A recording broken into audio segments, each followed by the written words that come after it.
आज की खबर दमोह से। जिला में प्रसिद्ध स्थान इमला वाले हनुमान मंदिर में साप्ताहिक संगीत में श्री मद भागवत महापुराण का आयोजन किया जा रहा है, जिसके साथ में दिन पंडित विपिन बिहारी महाराज ने कहा है कि गरीबी कितनी भी हो लेकिन अपने सगे संबंधियों और मित्रों के सामने कभी प्रकट नहीं करनी चाहिए, क्योंकि इससे कुछ लोगों आपकी जगसहाई करते, लेकिन भगवान पर भरोसा करने वाले भक्ति कभी विषम परिस्थितियों में दुखी नहीं होते। सुदामा चरित कथा का श्रवण करते हुए उन्होंने कहा कि सुदामा गरीब अवश्य थे, लेकिन अपने परम मित्र भगवान से मौन रहकर भी उन्होंने अपने लिए कुछ नहीं मांगा। उनकी भक्ति में लीन रहे, यही एक अच्छे भक्ति का गुण है।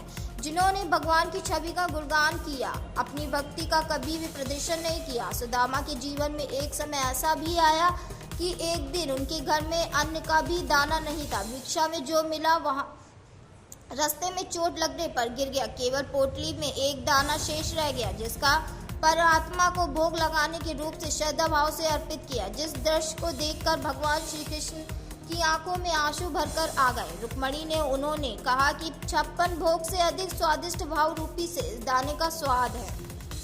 गरीबी को देखते हुए उनकी पत्नी सुशीला को रहा नहीं गया और उन्होंने भगवान के यहाँ एक मुट्ठी चावल लेकर भेज दिया। भगवान के प्रति सच्ची निष्ठा और विश्वास के साथ जब कोई भक्त पहुँचता है तो उसकी गरीबी भगवान की कृपा से अपने आप दूर हो जाती। यही सुदामा के साथ भी हुआ। नाम रहकर उन्होंने भगवान से कुछ नहीं मांगा। उन्होंने अपनी गरीबी उजागर नहीं की। जब अपने नगर लौटे तो पता चला कि उनके यहाँ वैभव की कोई कमी नहीं।